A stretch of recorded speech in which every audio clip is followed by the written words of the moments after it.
You Age starting? before beauty, Dono. All right, okay. So away you go then. And I um, won't be swearing, by the way, as we have a wager on this. £100, just to be clear. well, we'll see. We'll see when we forget that we're actually on some sort of podcast here as we get halfway into it. That's what'll happen, and then that's when the language goes. Look, everybody who's on the call, thanks for joining. Ebony, thanks for setting this up. Sam, always a pleasure to see you on screen and have a chat to you about things that mean a lot to us. And it's interesting, Ebony, when you say that we're doing all these things. Oh, somebody might need to go on mute. If they're not, yeah. Oh, there we go. I think no, I'm still. No, there we go. So it's interesting when you say that we're doing this well, or this, that, and the other, because I'm not sure actually. We're actually at the well point even. I think we're still, certainly in our world, we're still learning a lot. Got an amazing team around us that are creating a lot of things around D&I. You know, setting up the pillars of responsibility, I call them, because we have to be responsible for from my level and all the way down. But we've certainly not mastered it. I certainly haven't mastered it. I'm certainly doing a lot of learning. And I think Sam and I, when we last chatted, the main thing that we always focus on is being willing to learn about this topic. And I say topic, I mean so many topics within D&I, but certainly being willing to learn and embrace the challenges of it, as opposed to think, well, actually, it isn't one of these things. It's not an agenda point, you know, where you think, well, okay, we've discussed it, we've ticked it off, and that's done, and we can leave it and park it until the next board meeting or until the next year. It's something that we genuinely have to live, breathe, think about, embrace, and challenge ourselves every day. So for me, and you're pretty similar, Sam, it is this ever-moving feast that we're constantly challenged by. But I think enjoying the challenge, embracing the challenge, as opposed to seeing it as a burden, that's your first probably step that we've made, and certainly one that myself and our exec are not masters of, but we're certainly willing to be apprentices of. Sam? Chucking it over the fence. Yeah. Yeah, no, I completely agree. I think the thing for me is about test and learn. In every aspect of business and life, you have to keep trying and keep that kind of open conversation. And I think D&I can be a really tricky subject, and we've talked about this, Ian. I think it's absolutely fabulous that you are the leader in your business for the LGBTQ plus, because actually people wouldn't expect that, and you're coming from the side of the equation which potentially individuals of that persuasion may feel more uncomfortable with, because you don't represent their reality. I think what's really important is, how do we bridge the gap? It's not about separating people and sticking people in little boxes and kind of, you know, and trying to tick boxes internally. It's about, how do we connect each other? And, you know, I'm fascinated by this stuff. You know, I've talked quite openly about the fact that I fired myself and I've replaced myself with a psychologist. And this is where, for me, it gets really interesting. And don't laugh. It was it gets really interesting, because what you have in businesses is group dynamics.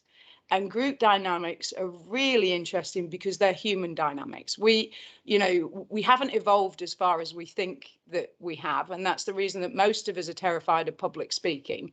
And I remember reading an article on public speaking once that made me cry laughing, that was saying the reason people are so scared of public speaking is that, from a biological viewpoint, the most terrifying place you can be is stood alone in front of a group of people that you don't know, because from a prehistoric viewpoint, there'd be a good chance that they'd murder you. And this is why we're scared of public speaking. But this is also why we like to form groups, because, again, from a historical viewpoint, that's how you stayed safe. You got a group of you together that all looked the same, sounded the same, did the same stuff. You had each other's backs. And if you came across another tribe, there was a good chance that there'd be some kind of violence or collision. So we are naturally predisposed to form a group, and in that group, exclude others outside of it. And this, for me, is the kind of crux of what we're trying to do when we're trying to bring D&I into a business. What we're trying to do is break down those groups. We're trying to stop people saying, I'm in this group and you're in the other group. And that can be for a whole host of reasons. That can be as simple as, you've probably, I've been in a room, Ian, you must have been in a room where finance is saying those salespeople are an absolute nightmare. They need to do X, Y, Z, or HR are saying that finance is a massive problem. They just don't care about the people. They're completely, and it's like, my group's okay, your group is a problem. And I think there's a big danger that with D&I, we end up getting into a diversity off. You know, hang on a sec, like I'm female, I'm northern, and I'm gay. So I've got 3 boxes. Let's have a diversity off. Ian's knackered. He's a white cis male. He's just he's not in the game. He's completely out of the game. And that's not what we want to do. What we want to do is make everybody as comfortable as possible. And inclusivity for me is about making other people feel comfortable. And if you recognize the fact that you are the largest group in the room, which in the insurance industry may well be white middle class males, then how do you make everybody that's outside of that group feel comfortable? Well, firstly, I'm very honoured that you're saying I'm middle class. I'll take that all day long. So that's me up. That's me up the scale that I never thought I was going to be. So I think the inclusivity bit is huge, isn't it? You know, diversity, minority groups. We've touched on this before, and I've kind of challenged Sam and a few others, saying, you know, our world is built on statistics and insurance and the financial services. And every time you talk about a minority group, you talk about a small amount of people. And then a small amount of people being engaged in different roles or being more evident and prevalent in businesses inevitably is more difficult because there's fewer of these people, hence them being from minority groups. And the challenge that Sam kind of said that, well, actually, we need to probably stop talking about minorities and just purely talking about, well, is your workplace an inclusive place? Does anybody of any sort of persuasion feel comfortable coming into your workplace, my workplace, Sam's, anybody's? And I think the 6 things that we did with our pride, our balance, our origins, our generations, our ability, our family are the 6 things that we did in our business. So we're looking at everything around disability. We're looking at helping carers or parents.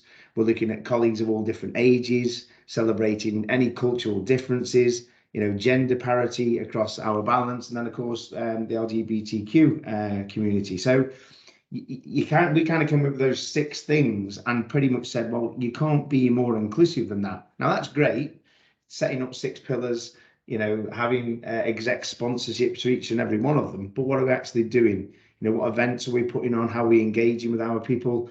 And some of the things that we've done and some of the stories I've heard when I've listened in some of these forums is literally eye-opening and sometimes eye-watering, to the point where it kind of makes you cry a little bit, because you realize, I did, you know, it is quite emotional listening to people and what they've gone through and what they do and their challenges day to day. Listening to one of our guys, one of our BI developers who lives with autism every day, and we did our autism acceptance week. There's so many different things within inclusivity that sit, as you just said, Sam, that aren't the mainframe, the LGBTQ, or you know, the disabled stuff. There are underlying elements that you have to kind of I don't know, dig a bit deeper, be willing to put yourself out there and listen to a lot more people, but give them the stage, for want of a better word, to be able to speak to us all. And that's something that we're really concentrating on, and it's something that I think, if we can be educated better by the people within these communities, within these minorities, as opposed to us trying to educate our business, as in the exec, well, we think we know this, so this is how you need to behave. It doesn't work that way. When you have staff within these communities, within these persuasions, who can genuinely say, do you know what, you think you're doing this thing okay, actually you're a bit rubbish at it, because this and this makes it quite difficult. I have to jump these hurdles before I get in the escalator to come to work. And it's like, okay, explain them hurdles to us then, and how do we knock them down for you? And I think it's those voices being heard that's what's certainly learning us as an exec team, and something that we want to do more and more of. And I think the more that we look at, you know, this year going into next year, we just want to have more and more events where we can have people, and we have external people coming in to talk to us from these sort of areas where their areas of expertise, and they can guide us, and they certainly can educate us as an exec. But the people of those persuasions, when they have a perceived expert on a call or a forum, I think they find that more comfortable. Because you're right, Sam, you know, for me, you know, sitting on the LGBTQ area, it is all about, I am the one that wants to learn everything. I mean, I probably ask the most stupid questions out of everybody when we're in them forums, and I kind of caveat them before they ask them, say, look, you know, I'm not being rude or anything, but I kind of don't understand this, so can you educate me? But when you're the CEO, it's quite easy because everybody kind of wants to educate you. I'm trying to make out so staff can ask one another without offending people. Well, How can, that's really key. That's, you yeah, know, being able to be vulnerable at work for me is everything. How do you create a safe environment where people feel okay to be vulnerable? Because what you're talking about is completely that human experience. And I'd flip it on the head. I think absolutely we need to listen to people in our organization and really listen. Not yeah, not the I'm not going to use the word because you're not having your £100, but not the kind of listening that isn't really listening. And from my perspective, that only comes from really spending deep time with people and having the real conversations. And one of the things that Andy's done with the exec team, he pushes really hard on professional intimacy, which is about people really letting their guard down and talking about how they feel. But what's just as important is them asking themselves, how are they feeling in a set circumstance? So I always say, classic example for me. I was out in New Orleans when I was in my 20s and I was having a great night. Me and my boyfriend at the time, we won't get into that on this call, but me and my boyfriend at the time stumbled into this bar and we were the only white people in there. It was a completely black bar. Music was banging and I felt other. Like I instantly felt other and I felt a bit uncomfortable. I'd had a few drinks, so, you know, I didn't leave immediately. I went over to the bar and the biggest guy I've ever seen in my life starts walking over towards us. And I just, you know, did what I would always do in that circumstance. I started dancing, like probably like a complete idiot, but I started dancing. And he wandered over and he leant into my boyfriend and he went, she's a firecracker, isn't she? Big grin on his face, shakes his hand. They start chatting. We spend like 7 hours in the club, have an amazing night. They made me feel comfortable. I felt outside of the group and then they made me feel inside the group. And I've never forgotten that when I'm in a situation where it's all people like me and there's somebody walks in the room that maybe doesn't feel the same as we do. And that could be, Donna, I could take you to a lesbian dance club. Now you are you not could. going to, you see, you are not going to naturally, you might think you're going to feel comfortable, but you'll probably walk through the door and be absolutely terrified. And it's incumbent on me and others in that group situation to do the work, to bridge the gap, because we're the ones that are in the majority and you are the one that is in the minority. Sam, That's, you did that. If you remember when we did the Mont Blanc trek, oh yeah. I didn't, you know, you can tell that story. I mean, I didn't even know, for example, and then I took him to a gay bar and Dono did not realize he was in a gay bar. Started getting a little bit uncomfortable because he thought the men that were looking at him were going to pick a fight. And so I had to point out to him that that wasn't what they were after.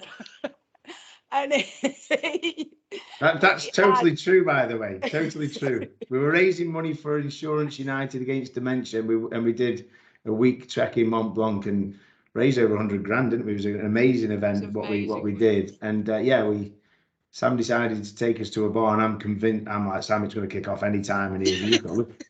It's like, just look what's happening. They're all coming over. It's going to kick off. And then she explained what was going on. So, and you know what? I raised that because you go from massively uncomfortable thinking there's a load of lads and it's about to have a big scrap to, all right, okay. Because, you know, the fact that we're in a gay war didn't bother me in the slightest. It was more the situation than You were more obviously. upset that Peter Blanc got more attention than you did, be honest. You know, well, Peter Blanc's got a much smoother forehead than I have. So that's always going to happen. But this is my point about human connection, is like the only way this stuff works is if we all make a massive effort to make each other feel comfortable. And I think sometimes we run into the trap of being so focused on our own pain or our own kind of barriers that we don't sort of have that conversation with each other and allow that vulnerability to flow through, because there's stuff that's much more important than my sexuality that will bond me with Ian. You know, there's values that we both share in terms of people and Sure. businesses, and you know, the sexuality thing is a moot point. You know, it doesn't matter, and you know, unless Ian decides he wants to marry me, which based on our past experience, I'm going to assume is a no. But I know you well enough. I shan't be taking that knee, that's for sure. Exactly. But that's, you know, that is for me is the really critical point. And you know, we probably go about things in a slightly different way at Freedom because we've got this psychologist in charge. We take a slightly different viewpoint on it. But one of the things that we've done, it's a simple thing. It's something that the execs decided to do. All of the exec have decided they all want to be paid the same salary, regardless of what the role title is. And what that does is it means that HR cannot be considered to be devalued against finance or, you know, commercial over IT. And it's a really interesting thing when a group of people all feel completely like they're with each other and they're on the same page. And one of the things that Andy talks about with group dynamics is that you have to have a goal in the group. And if you don't have a goal in the group, you'll descend into this I'm okay, you're not okay type mentality of this is our crew and everybody else sits outside. And if you can create those goals solid enough between individuals so everybody's pulling in the same direction, they feel like they're on the same level, then things that would have been a problem stop being the kind of problem that they were in the past. I think it's a good point when you talk about inclusivity, you know, and and diversity, but on the inclusivity bit, I think, you know, being an exec that is genuinely approachable exec, whether that's your CEO or the whole C-suite, whatever it may be. Titles have always been one of these things that I've never really been overly been fussed about titles. I remember when we got purchased and we sold Autonet into our investors Highbridge at the time, and then they sent me a letter saying that you're now a CEO because it's obviously this American environment that we're in, and I'm a bit like, well, I quite liked MD actually. Why do I need to be a CEO? But then they kind of explained that within this massive business that we have, there's a raft of MDs, and actually that'll be a problem if I'm sitting in a room with a lot of MDs and I've got to call some shots. And I was a bit like, well, it wouldn't be a problem for me. I'll still call the shots as being an MD alongside an MD. And I think that inclusivity thing is when you then start saying that how approachable is that C-suite? And when you start calling the C-suite, are you elevating yourselves to something that you're actually not? And I always challenge our guys to, you know, be on the floor a bit, see people, have an open email, open door policy, you know. And I say, and I see some of my people on the team, I say it all the time. If you want to speak to me anytime. If you want to write me an email, write me an email. But beware, I will read that email and I will respond to that email. I've had people that have sent me emails where they've had a bit of a power junkie time or, you know, keyboard warrior moments, and they've sent me an email thinking, yeah, whatever. And then I say, oh, just reply to them, of course. Just print your email off and pop up to my office and read it to me. I've never had anybody who's completed an email reading it to me that they wrote in a power warrior moment. Do you know what I mean? And it's interesting that I want that inclusivity. And some people want the inclusivity or think they want it, but then they struggle with it a bit. And I always think that this whole thing around how do we engage with our people better, everybody, and of course we've got thousands of employees across Ardonagh now, but how do we engage better? And it isn't just better at being comms via an email or whatever it might be, and whatever your persuasion is as well. None of that matters to me whatsoever. A voice is a voice. You know, what I did like during lockdown for a period is some people that didn't have cameras and you know, just on Teams, and they were just there, and the fact that the voice came across and there's no sort of view of them. Are they any one of our 6 pillars community? Don't know, don't care. But they've got a voice on a screen right now and I can hear it and I'm going to respond to it. And I love that because everybody got a little bit more confidence. You know, the fact that they, you know, I'm not seen, I can put my hand up electronically and I can say something and know, you know, from the comfort of my bedroom, maybe even. And I kind of like that and I engage with that. And I think a lot of people got a lot more confidence. The sad thing is that confidence has gone because that forum's kind of gone. And I'm trying to engage with people to say, be as confident as you were behind that screen when we either see you on a camera now, or you're back into the office, and stay as involved as you once were when it was just via a blank screen, But and trying to do that. confidence requires safety. And that's Yeah. that's the thing for me, is how you create that safe environment. And it's interesting because we've moved away from, like, I certainly don't make any decisions anymore, but actually Andy doesn't make decisions either. Business is rocking now. And he's doing so well. It is. I cannot, but you know why? Because it's their decision. They wanted the 4-day working week. They wanted the 4-day working week, people in the business. So we said, all right, you work out how this can work for us and you. And we gave it to them. And they went and planned it all out, and mapped it all out, and brought it back. And it's working, and everybody's enjoying it. And it's stuff like that. For me, I look at government, which I'd rather not on a general basis, because it is an absolute disaster. And this is the closest I've come to swearing on the call. But I look at it and I go, okay, was getting excited then, thinking, and you look at them attacking each other and feeding off each other to try and scrabble to the top so that they can be the person in charge. And it's vile. It's disgusting. And I look at it and I go, what would actually sort out government? What would sort out government is actually empowering the civil servants that sit at that level underneath, because nothing gets done because one guy with a bad hairdo sits at the front and says, this is what we're going to do. And none of it cascades down. They've got terrible team dynamics. They've got terrible culture. They don't have each other's backs. And I just think there is such a power in kind of flipping the script and allowing people to control this stuff. And then actually the diversity and inclusion thing, interestingly, just kind of fades away because everybody's got the same goal and is focused on the same outcome. And if they're, learning to be more self-aware and spending more time actually asking themselves how they feel in sets of circumstance and how they make other people feel, I think you can have a real shift. Yeah, it's interesting actually when you all the questions that we want to ask ourselves and everything we want to do is always for the right thing. We went down this route of being constructively curious was the way that we went with stuff. Kind of don't be scared to ask questions, as I said before. People said to me, it's all right for you, Donna, you can ask things and no one's really going to say anything to you. And I'm like, well, okay, well, that's a great statement. How do we create forums and comfort zones where everybody feels as confident as I do to ask a question? And when I say confident, I'm confident enough to ask it, but I'm quite fearful sometimes. Am I treading on the wrong toe here? Am I going to ask something where they're like, Jesus Christ, did you hear what Donna asked on that call yesterday? And it's cringe moments.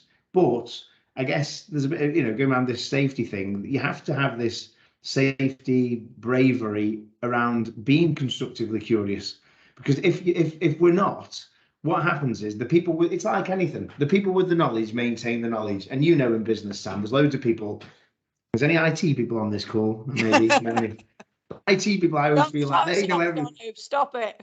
No, but IT, they know everything, don't they? And it's kind of like, I always feel thick whenever I'm in an IT meeting and they tell me about, I don't know, everything that's going on in my business and why I can't do whatever I want because of the IT constrictions. But the wonderful thing is, with IT, I will ask the stupid questions of them all of the time. Well, why can't we do this? Why can't we do that? And the brave ones will kind of roll their eyes and shrug their shoulders and say, God, it don't know thick. And it's like, well, they don't work with us anymore. But you do get a bit of that. But you get a bit of that situation as well in this world that we're talking about. You get this almost like, if we're asking the question in some of these forums of the people of different persuasions to ourselves, and you get the role of the I kind of say, because what I say to them, looking at, if we did that, if the people asking the questions did it, it's not okay. And that's why I say, and that's the balance, isn't it, Sam? It bothers me as much as the prejudice because it's completely counterproductive. And that's frustrating because it actually sends us so much further back than forward. And there are things that you can do to support this process. So Andy has this contracting that we do, so you think about a contract, you think about a written contract that says, I'm going to pay you this amount, here are your hours, this is what we expect of you. But actually, there is an unseen contract between people, which is an emotional contract. And most people don't talk to each other about what's in that emotional contract. And that's where all of the really big problems occur. Because for Dono, like I know, because I've known him for a number of years, one of Dono's biggest trigger points is loyalty. If Dono thinks that you haven't got his back, then, you know, woe betide you. That is his absolute kind of trigger button. Now, that might not be the same for me. I might be totally fine if you do something that would really offend Ian. But if I don't tell you what my boundaries are and what my borders are, then we can't navigate a contract together. And sometimes, and this is the really interesting thing, what you do in a group dynamic is you decide what you're prepared to sacrifice to be part of the group.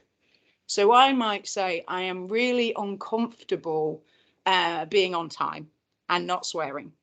And the group might say, we need you to be on time and not swear.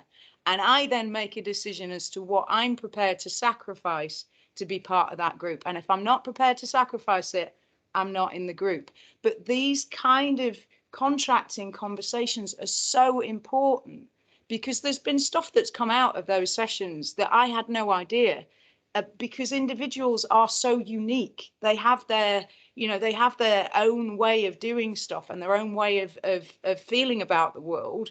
And we come at it from such a kind of siloed viewpoint that they're going to feel exactly the same way as we do in a set of circumstances. So I do get frustrated when there's any negativity, when people are genuinely trying to explore a dynamic and understand what's going on, because I think we have to all move together as a group. We have to find ways to be compassionate with each other, and that goes on all sides. And the minute we don't, people scurry back because it makes them feel shame. Talk about shame. Like, I love Pride Month because it was getting rid of shame, but there's shame on so many different levels for people. So you, Ian, if you make an inappropriate remark and somebody rolls their eyes, that'll make you feel a level of inner shame, which is really uncomfortable. And then maybe you won't ask the question again, or you'll avoid the topic. That's, for me, is what we've got to start trying to do with people. Yeah. It goes back to your point about surrounding yourself with as many different people from as many different persuasions as you possibly can. And that's great. Sadly, in our industry, it's probably one of the worst. There isn't enough of these different people in different persuasions. And it's how do we not just look at our businesses, but look at our industry full stop, to attract people into it, to make them feel comfortable, to make them realise, yes, right now it is full of old middle-class white grey people who are boring as hell. Well, I nearly swore then. Who was boring as hell. Do you know what I mean? And it's kind of like, I'm almost like trying to create this new world of, let's try and get them out. They're old. So take them out. I took Yeah. some of the most senior leaders from the investment banking world out to Soho Freedom Bar whilst they were all in full black tie. I'm talking dicky bows, the whole thing. We had an incredible night. They were dancing with the drag queens. We were just, and they were all like, this is amazing. This is the best bar I've ever been in. And for me, it's like, so my challenge is probably the opposite. I went to the Fellowship of Insurance dinner, which is one of the poshest things you could ever possibly imagine, filled with everybody that I would normally go, oh, I don't feel comfortable here. So my challenge is to push myself into those environments. I went on GB News. My dad nearly killed me. He was like, what the hell are you doing going on GB News? I said, Dad, look, the people that are with me that agree with the stuff that I'm saying are already with me. I need to Trojan horse out of this, and that's where I need to go. And actually, you know what, the presenter was absolutely lovely, a guy that genuinely cared, that had spent 2 hours the night before on the phone to a pub landlord who was losing his business, because he did care about people and businesses. And I'd made a massive over assumption that because it was GB News, it must be completely racist and bigoted and all of those sorts of stuff.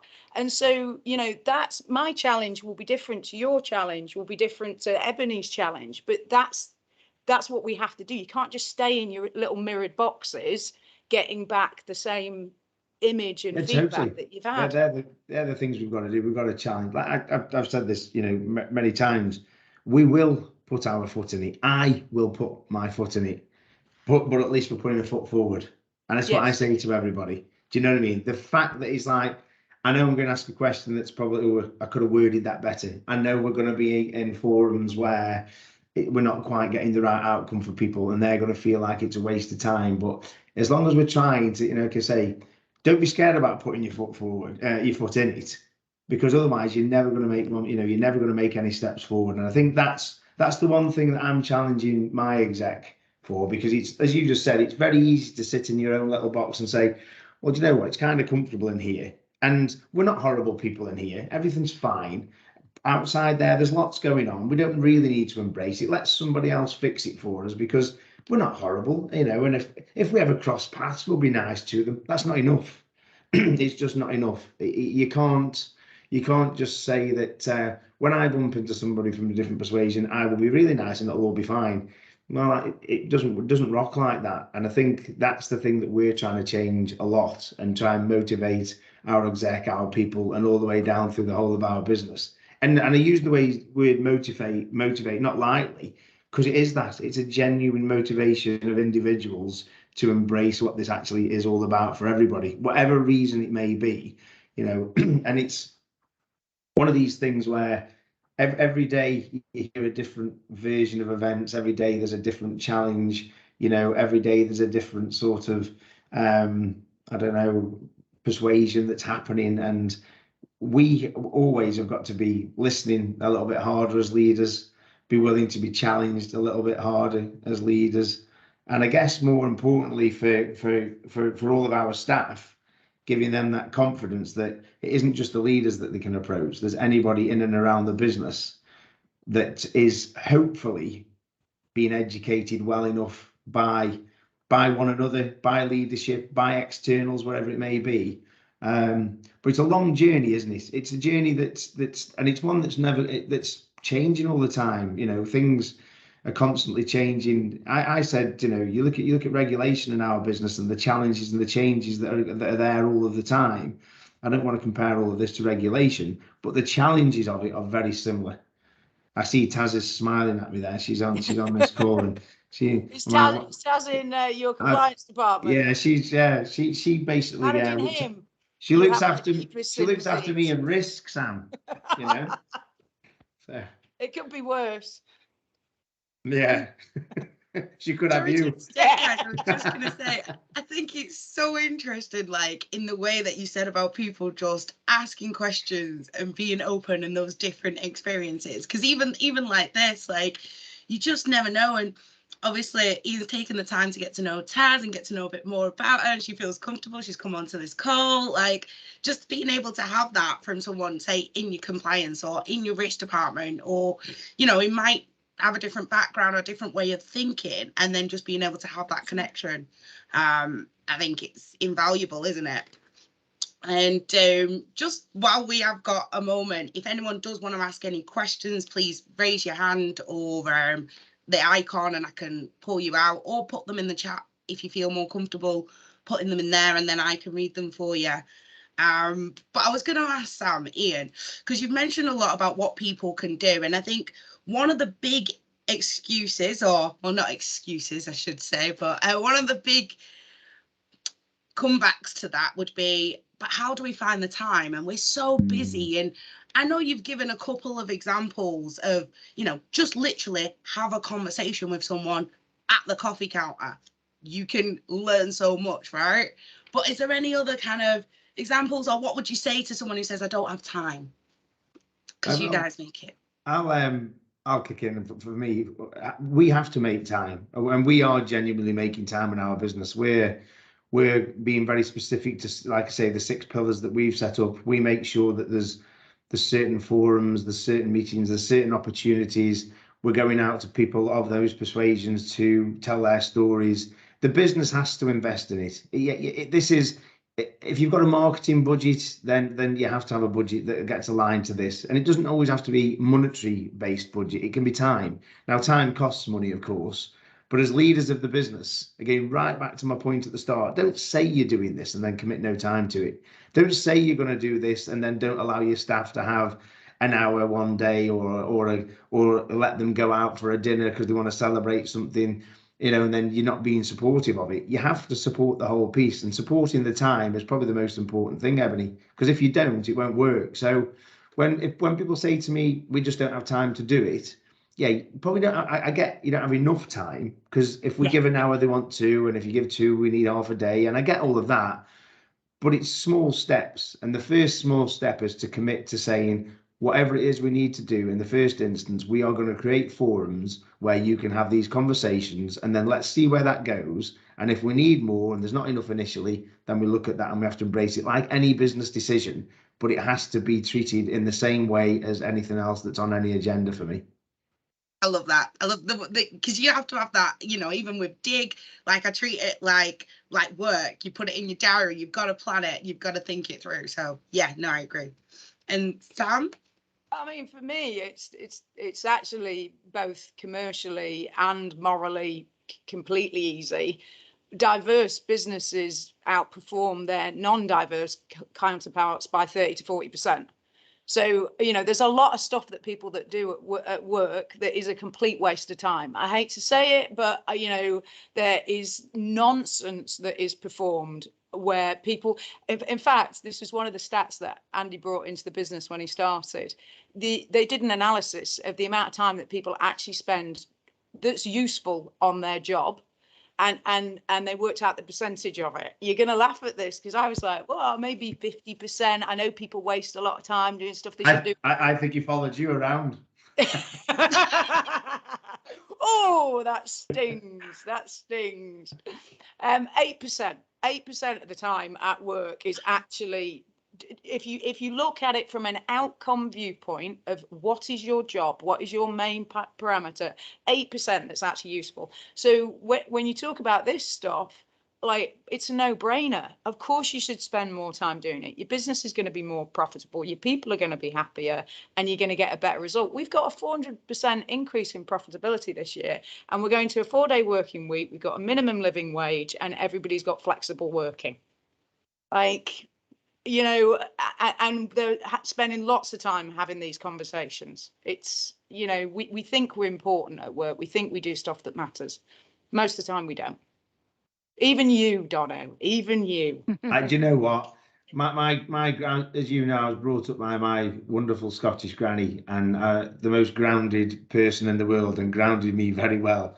I have no level of importance whatsoever, and never did have, and always used to say to me, there's someone bigger, smarter, and cleverer around every corner that you go around, and by Christ, you'll go around some corners in your life. So on that basis, I kind of go with the fact that I just don't go around the corners anymore. Just outline. Just walking straight lines. I saw there's a couple of comments. Yeah. Was that I missed it? I didn't manage to read it. I was going to say, I think Jennifer had her hand up first. So Jennifer, if you'd like to unmute and ask your question.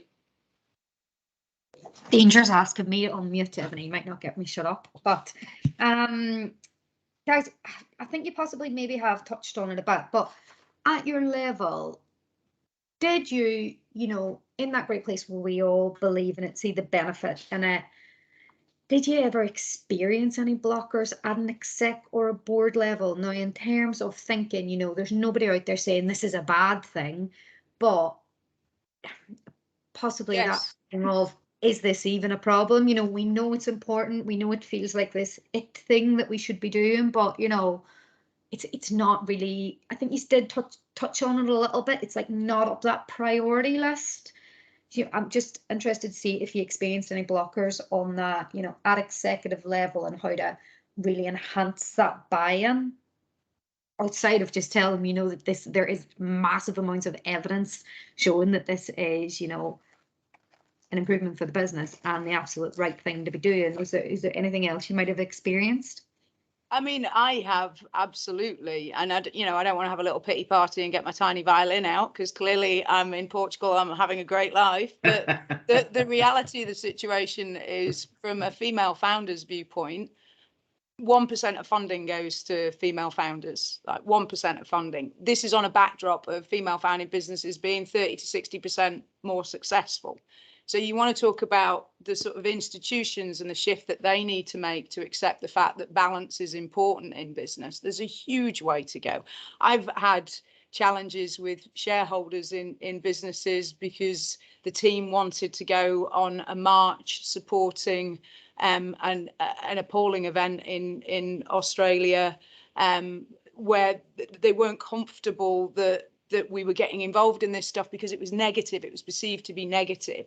And, it's interesting. Everybody's very supportive of diversity and inclusion, as long as we keep it nice and safe for them and clean for them, and nobody has to get uncomfortable.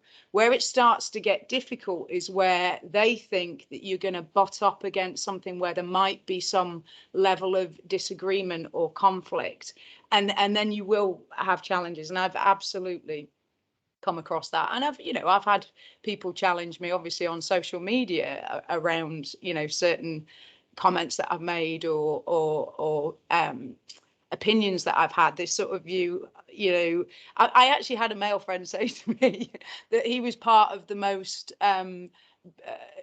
prejudiced against group because he was a white middle class male. And I go back to this idea of the diversity off, and people feeling like uncomfortable because they don't feel that they've got a card that they can put down. But you also have to accept, if you are in a group in a position of power, where that balance sits.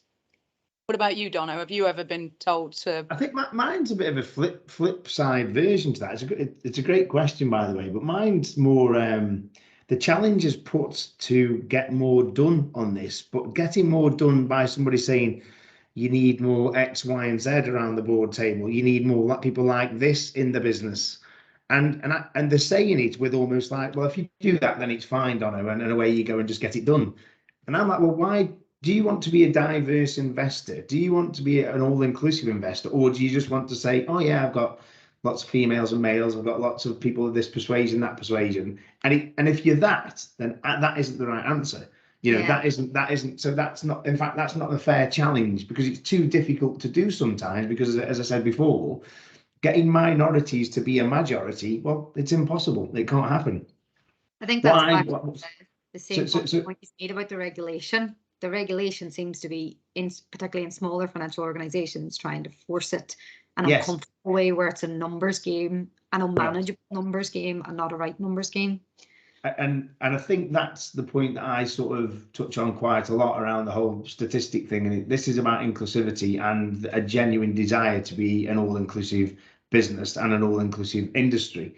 To do that, it's about understanding what people actually want from it and wanting to be inclusive, as opposed to just getting your quota to the right number. And that I don't buy into. And that challenge, luckily, I have never, my investors don't work on that basis. They do live and breathe this thing. My non-execs, my chair, they're all very focused on what we need to be doing in this area.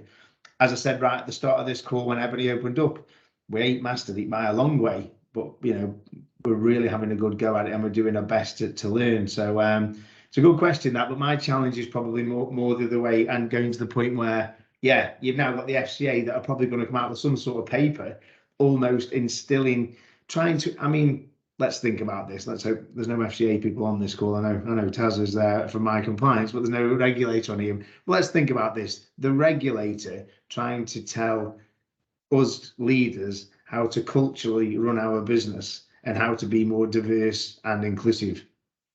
This is the regulator, by the way. When that happens, it's like, we don't need that to happen. This is something that we can master ourselves, definitely. Yeah, it feels like it takes away from it, because one right or one recruitment decision, one resignation in a company of 190 headcount, in an executive team of 9 or 10, will knock you off, something like the Women in Finance Charter, and you're like, well, so you're trying to play a numbers game as opposed to going, correct. it just needs to be the culture. Yeah, Instead it of can't, trying- it can never be a statistical, you know, matter of solution. This can't. It just can't. I Yeah. see Taz has got a hand up, and I always worry when Taz has got a question for me, because normally, It's a compliance question, Ian. yeah, You're gonna give me a normally, bad rep. normally I have to kind of wing it and see if I know what I'm going to answer. So, No, is it for Sam, Taz? No. no, it's for both of you actually, because and I'm going to ask you because this is a safe space, and I was thinking, should I say, should I not? But actually, the whole Say point it. of this is that we're open and we're candid and honest. So I hear what everyone is saying about the regulator and the statistics, but the facts of the matter is that the statistics show that there is a vast under, and I'm going to come from the minority ethnic slant because that's the particular persuasion that obviously I'm very passionate about. So the stats show that there's a vast underutilization of talent, and the challenges at the leadership level. So where you don't see it is if you look across like FTSE 100, for example, because that's where you get the public data, there is very, very, very, very few minority ethnic individuals. So and I don't know the answer, Ian, I'm with you here, I'm struggling a little bit, is how is that ever going to change if you don't force the change? So hear me out for a second. Everybody carries an unconscious bias. We all do. I do it. We all do it for whatever reason. And the facts show that when you get to a role in leadership, whatever that level is, there is a bias within us that we have to really force ourselves not to do, is to create what's gone before, whatever that is, whether it's I look at another lady in a headscarf, or I look at another person that looks like me, or they perform like I do, or they work like I do, and I think you're my person. That's it. That's you. So how is the change ever going to happen? Because what we're saying is by 2030, there's going to be 20% of the UK population will be minority ethnic. That isn't reflected in our workplaces. If the regulator or the powers that be are not intervening to force us to make these changes, because we're saying we're going to do it off our own. But I say we as in the royal we, the sector, the industry. It's not happened. It's going to be 30 years before things like the police force even get to a point where they're even close to that. So we're saying we're going to do it, but it's not happened yet. So there's a reason why the regulator's feeling like they need to get to a point where they're pushing it. So is the change going to happen naturally, or is it going to have to be forced by imposed stats? I don't know. I'm throwing it out there because I'm coming from the other side where I'm thinking, we're saying it's going to happen naturally and we'll see it generationally, there'll be more coming up through the ranks, but actually it doesn't seem to have happened yet. So it's a totally fair challenge, and it's the same point around funding for female founders. They know that the businesses perform better. They talk about it all the time. It's not shifting. So I'm really on the fence on this one, because I don't like enforced change, because I think it can have the law of unintended consequences. But equally, we are just not doing a good enough job. And I think for me, it starts from analysing how that group of individuals are really perceiving your business. So I've got Stella Insurance that's completely designed around women. And we knew that all of the adverts in the insurance space, whether they realised it or not, were appealing to men and not to women. The design of the product wasn't appealing to women. The product features wasn't appealing to women. And so for me, we have to start from that position with our own people in our own business, with a kind of amnesty on genuinely, what do you see when you see these images? Because it starts at the job advert stage. Conveyor did a really interesting exercise. They weren't getting any women to apply for the jobs, and they realized that their job advert was inherently male bias. And the same will be true for any minority group, that we're not thinking about these things when we're setting it up, so you don't get the people coming through, so you don't get the leadership opportunities. But then you do have an issue that there is a massive unconscious bias within groups of individuals where they are going to naturally choose people that look and act like them. So I think we have to set ourselves our own targets, and we have to make ourselves accountable and declare them. And if we fail, we need to ask, why are we failing? What's going wrong? What's the process? And if we can't do it within a fixed period of time, we probably do need to force it. Yeah, I think the forcing thing's always a bit of a concern. I think My view on this is, and I'm talking to the regulator about it a bit as we speak, really, because my view is more, I think the regulator should be helping us more to encourage more people into the industry, full stop. We cannot get enough good quality people. They choose banking over insurance. They choose whatever, anything pretty much. In the financial services, anything over insurance. Poop And clearer. Yeah, that's yeah, exactly. You look at Ardonagh in over 150 countries now across the globe, and there's a lot of diversity because of obviously different countries. Then you see a lot of a much more diverse workforce, but the UK isn't. And you're right, Taz, and me and you have this conversation a lot. And for me, it's always about who's fit for the job, but getting people of different persuasions in is so difficult, and we've got to somehow educate this next sort of generation of students and how great they can do in our world, the diversity of your job within insurance. They see insurance and just think, oh no, not for me. But there's so many different tasks and things you can do within our industry. And I think if we did that better, we might have a more diverse population of people actually applying. And I think the way that we now will recruit this, it isn't based on names. It's not based on anything when you get the CVs in. So we've been doing that for years now. So all of that is in really good space. But it's the flow of people coming in. But that doesn't make any difference if you're not appealing to that group of individuals. The insurance industry needs a massive rebrand. Exactly. And I think, we're trying. I think we're pretty cool. Probably others do not. Giving it a good go. But if you may say so yourself, hey? Well, even if I say so myself, look, I've got to be good at something, mate. I had to fire myself because I'm not good at being a CEO.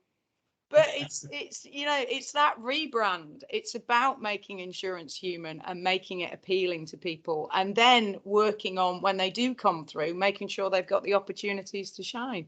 I've just realised we've run out of time, haven't we, Ebony? Just about to say we are cutting it close to the time limit, but there was one comment and another question that was asked. Would you mind staying on just for a couple more minutes? I'm on holiday. I was going to say, all you're interrupting is the next massage. I was going to say interrupting your beach time here, so I need a tan. Look, I'm barely, If anyone does need to leave, please, thank you so much for coming and staying and collaborating and being part of this session.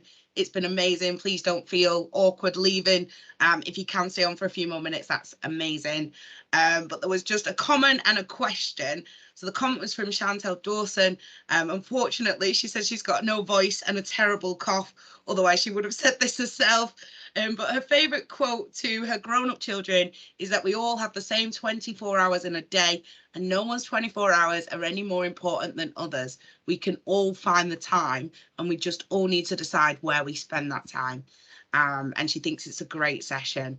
And you know what? I couldn't agree with her anymore, because it's about what we all have this one life. We all have the same amount of time. And yeah, it's about what you do with it. And also just not making it bigger than I think it needs to be as well, because a lot of people see this as, and I get what you're saying in terms of you make it part of your business agenda, yes, but you don't have to necessarily think, right, I need to spend a whole day on diversity to feel, to achieve something. It can just be as simple as saying, right, if anyone's got any questions, or just having a chat with your employees and saying, look, I now have an open email policy, like Ian, please feel free to use it. Can be as simple as that. Takes 10 minutes, but the difference it can make could be kind of, the impact it could have. You just might not know the bounds of it.